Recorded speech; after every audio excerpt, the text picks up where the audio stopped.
What is up, my ninjas? I'm Strydent, and welcome to my Cobra Convergence 3 review. Today, for the subject of my review, our kind of subject, what we wanted to focus on, were unsung heroes. And I figured this Bat Attack 6-pack from, I want to say, 2005, it was a good example of a pack that featured a character that is an unsung character or unsung villain of the G.I. Joe and Cobra lines. And by unsung villain, I'm talking about Overkill. Overkill is a character that doesn't get quite the fanfare that he should get. I think he's interesting. I think he represents where the series would have been going had it lasted, longer. I think that characters like that, they represent a little bit of a departure from the norm, and we need that when a line is going to evolve, especially when it's heroes versus villains. You can only do the same villain over and over and over and over so many times before the villains become kind of boring, which is why I don't understand why a lot of fans tend to gravitate towards the early 80s G.I. Joe and Cobra and kind of shun the later years. The threats are going to evolve. Escalation is going to take place, and you're going to get crazier and crazier and crazier and more advanced villains. So the line should reflect this, So I feel like this Bat Attack 6-pack does a good job of showing the evolution of the Bat, and then having Overkill as the leader, it helps solidify the kind of threat that you would be facing, or that the Joes would be facing with them. So without further ado, we're going to jump into this video, this review, and we are going to discuss the Bat Attack 6-pack in great detail. So you know the drill. I'm sorry for the long absence. There's been a lot of things going on, but we are back with the review, and we are going to jump into this the same way we always do. So get a beer, get something to drink, something to eat, and enjoy the ride. Here we go. What is up, my ninjas? I'm Strydent, and today we are taking a look at the Bat Attack 6-pack. This came out in 2005. This is part of the DTC, or direct-to-consumer line for G.I. Joe, and it was kind of like, I want to say, in between the whole G.I. Joe versus Cobra and Valor versus Venom. I could be wrong, but it's around that time. These were the updates to the various versions of the Cobra Bat. One of these bats, actually two of the bats, still has an O-ring construction, but there were many little things that they added to the design to try and show you how it has evolved over time. Now, one thing that's notable about this 6-pack is that it contains one of the, in my opinion, one of the cooler offshoot villains in Overkill, and I'm going to go into great detail about why I think he's awesome. But one thing I will lay out here, which I said earlier in my preface, was that he kind of represents one of the directions that the Joes could have, well, Cobra could have gone in, and the Joes would have had to learn how to deal with, kind of a Skynet, Terminator, cybernetic threat, which, if you paid attention, I want to say around the time that Sigma 6 was coming out, before Sigma 6, Future Wars was going to be the new line and the new direction where they fight an automated version of Cobra, cybernetics and more bats and more robotic threats. But they changed their minds and went for Sigma 6, where they just gave the Joes the more anime approach with the crazy tech and whatnot. But I felt like logically, this would have been the next thing that the Joes would be taking on. Now with this pack, you get a lot of different flavors, but the functions are the same. All the bats have gun arms. Overkill has a gun arm. Two of the types of bats have interchangeable parts, which is awesome, and I will go into detail with that in just a sec. But it was really fun to see how they were going to upgrade the bat. What was the bat going to turn into? Because the bat was always one of the workhorses of the Cobra forces. And, sometimes blue shirts, as awesome as they are, as just your faceless threats, they're not enough. You need something else that adds that little extra bit of threat to your missions. You know what I mean? So like Joe's can handle. I mean, unless you're Sergeant Slaughter, Joe's can handle people with no problem, but fighting robots would be difficult unless you're Sergeant Slaughter, of course. But seeing them deal with these robotic threats that have no pain, they feel no pain, they have no reason to stop once they take damage, it just makes your missions a little bit more dramatic. And you know me, I'm all about the sci-fi and the high action, and I think that these things worked better as the next step in what G.I. Joe would be fighting. And I think Overkill as their, commander adds a credible little threat to, what would have been the next step in, the fight that G.I. Joe would be undertaking. So we are going to get into all the little details about what makes these guys awesome. Now, unlike my normal reviews, I'm not going to do like sculpt and paint and, articulation and blah, blah, blah. This is more of an overview of the whole pack. Since there's 6 figures, 3 of the figures, no, 2, or is it 3? 3 of the figures are the same. 2 of the figures are, or 3 of the figures are different. So we're going to go through all of that and talk about, just the little things that make them unique, which versions of which they are, and repaints and all that good stuff. I might not get inundated with all of that because some of these have been repainted so many times. So I'm only going to point out probably the first time, and we're going to go from there with the rest of what makes this a valid buy, why you need to have this if you like, kind of adding the danger to your Cobra ranks. So let's move on to little details about the sculpts of these various figures. So as you can see with this image, they do look impressive as a group. So as a unit, this is pretty awesome. Now, if you were the army building type, you could get one of, several of each of the different versions, and you would have a pretty formidable Cobra army just in and of itself, just right there. But if these are additions to what you might already have, it just helps to add that oomph to your Cobra ranks. I mean, cyborgs, come on. How could you go wrong with cyborgs? How could that be a bad choice? You know what I mean?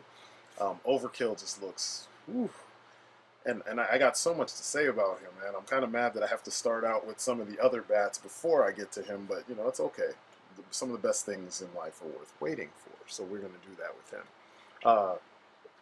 The gun arms. I love how on version 3 he has that ginormous cannon.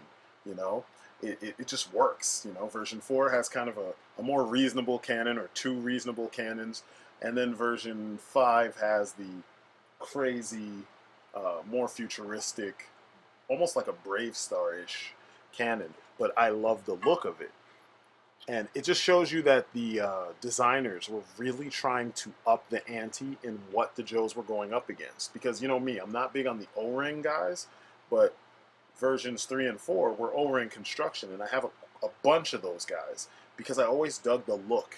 They felt futuristic enough that they didn't seem like the frumpy, no offense to the vintage collectors out there, but some of the vintage figures have a frumpy kind of, ODC calls it potato people kind of, body type, and it was present on almost all the figures, no matter what their body type should have been, and no matter what it was in the comics or in the TV show or whatever, the figures didn't always reflect that. They kind of had a general plumpness to them, and these don't share that, and I think that helps add to the more advanced, more robotic, more, in some cases, tall and sinewy look. They just don't look 100% human, even though they have the silhouette of a human being if you had a gun or something attached to your arm, you know what I mean?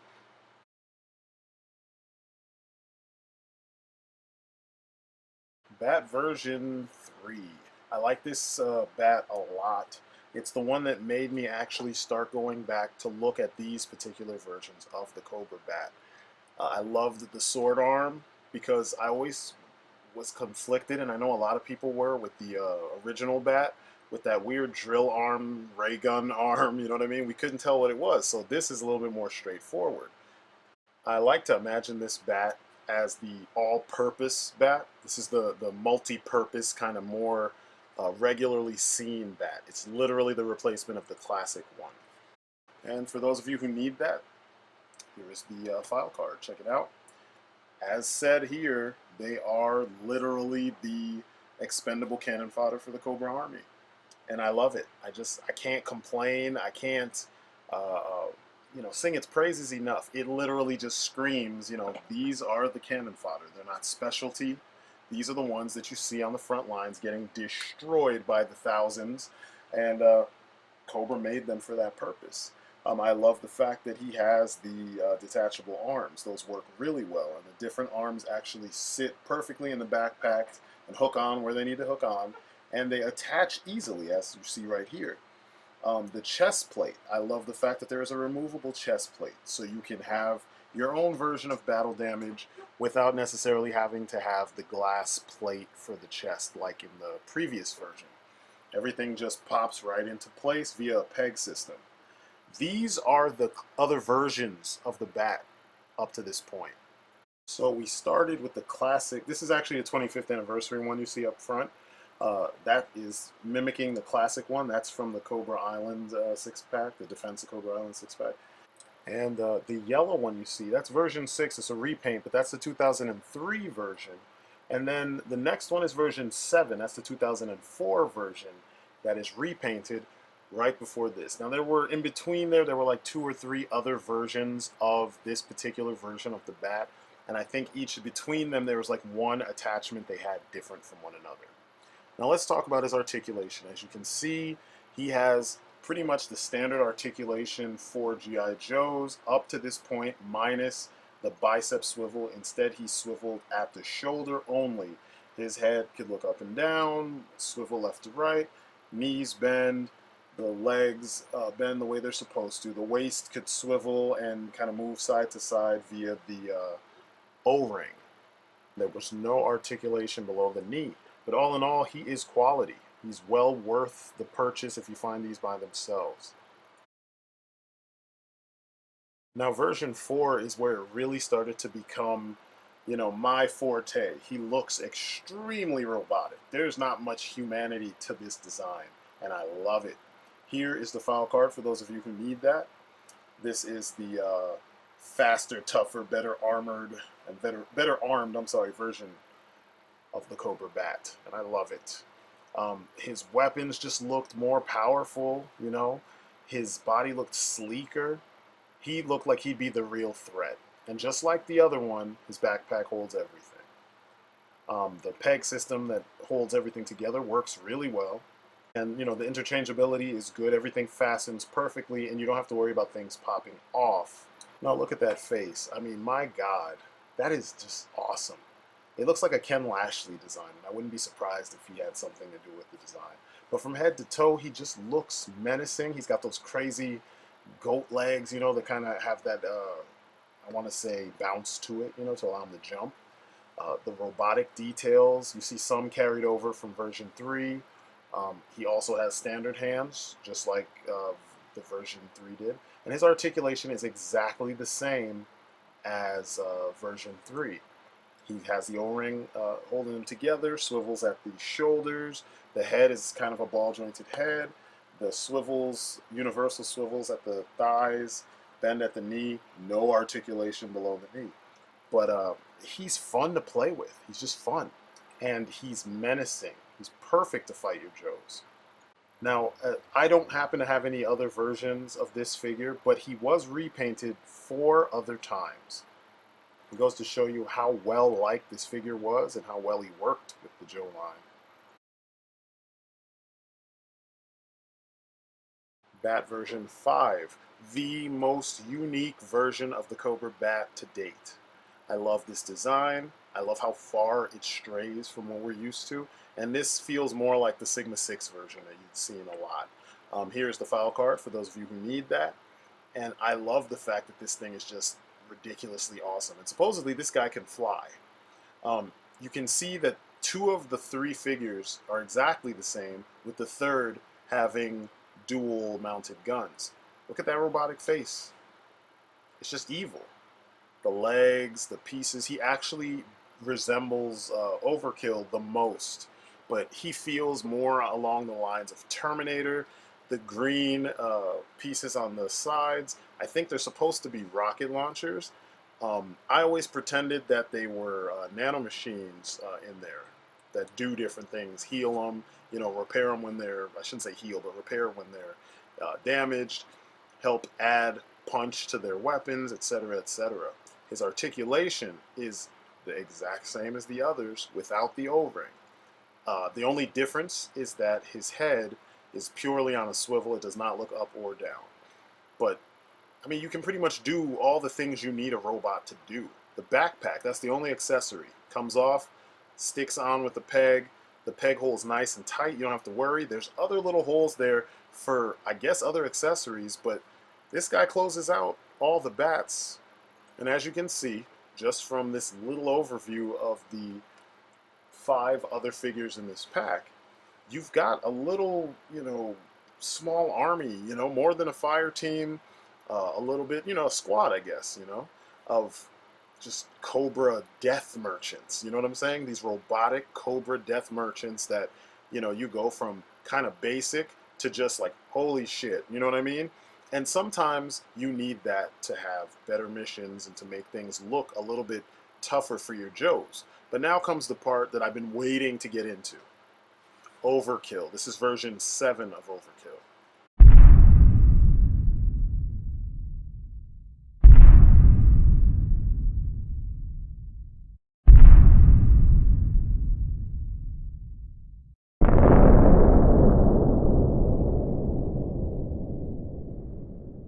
This guy just oozes menace. I mean, that's the best way I could put it. He just looks intimidating and just inhuman, and I love it.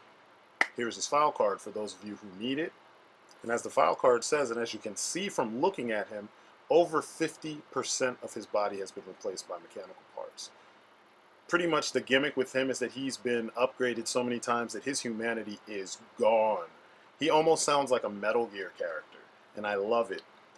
Also, Homeboy has parts in common with Bat version 5, which is pretty nice, or at least stylistic elements that are in common with version 5.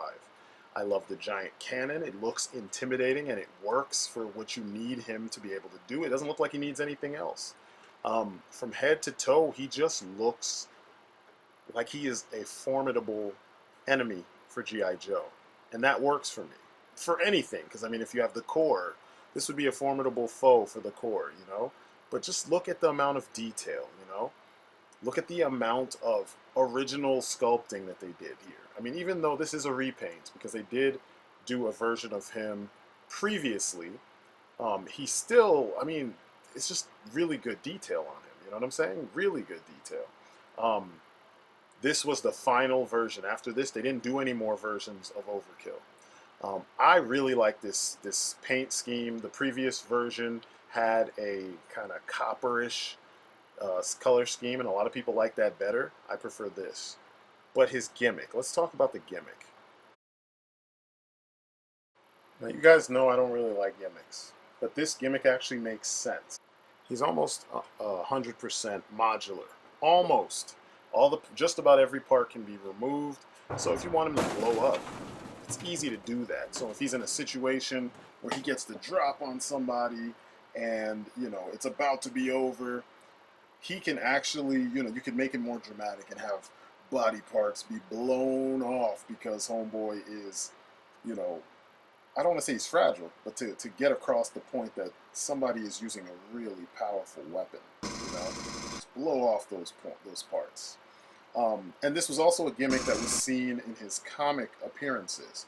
I don't usually go into comic appearances because that's not my forte, but just know Homeboy has been used a lot in this capacity, and I love that they actually included this in the toy line.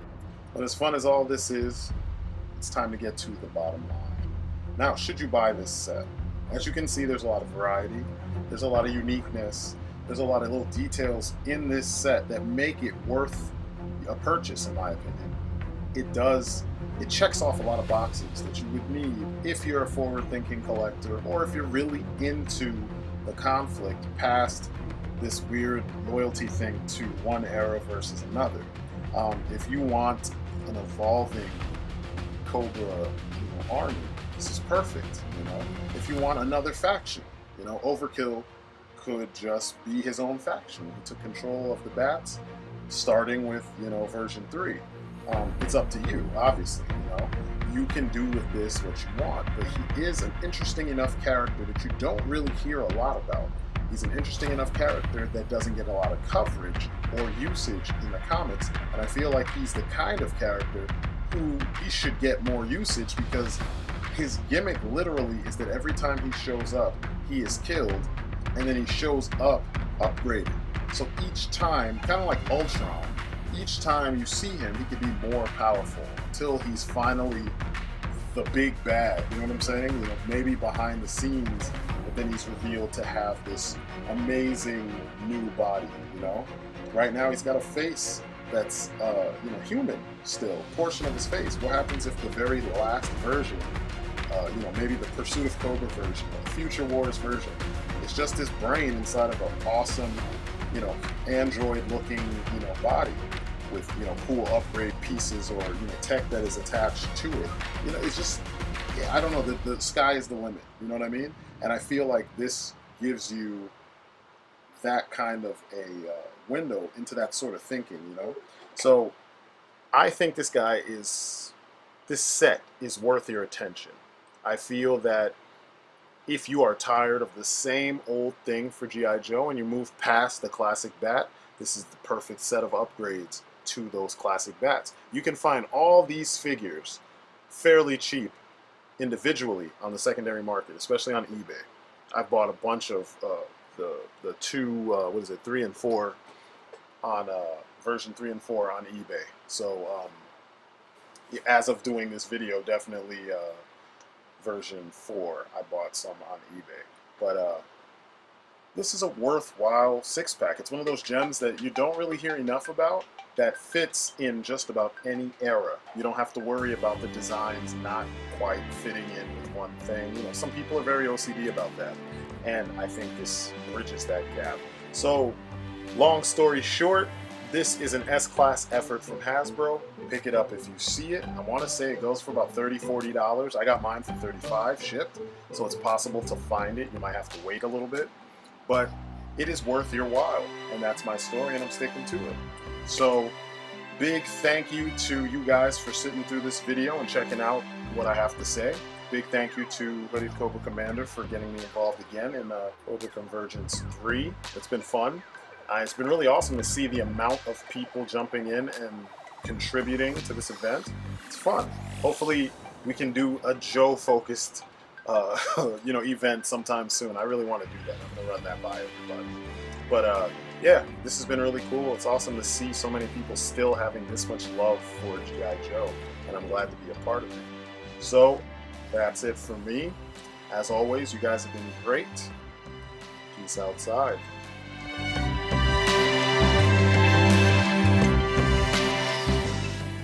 And I wanted to give a big shout out to Retroblasting. They are going to be doing their G.I. Joe / Cobra Convergence 3 video next. So when you finish taking a look at this, head on over to Retroblasting. They have an awesome channel. They cover all kinds of retro and some modern stuff. Michael does a good job kind of covering a little bit of everything that we are into, you know what I mean? He gives his opinions on toys of the past and toys of the present, and I think he has a very grounded perspective on what's what and what's going on. It's not all nostalgia all the time. He actually does not look at every single figure with rose-colored glasses like so many reviewers tend to do. So when you finish with this one, jump over to Retroblasting. You will not regret it. They have one of the best, I said it before and I'll say it again, they have one of the best theme songs, if not probably the best theme song on YouTube when it comes to toy reviewing and the love of all things retro and geek related. So check them out. You will love it. That's it for me as always. You guys have been great, and once again, peace outside.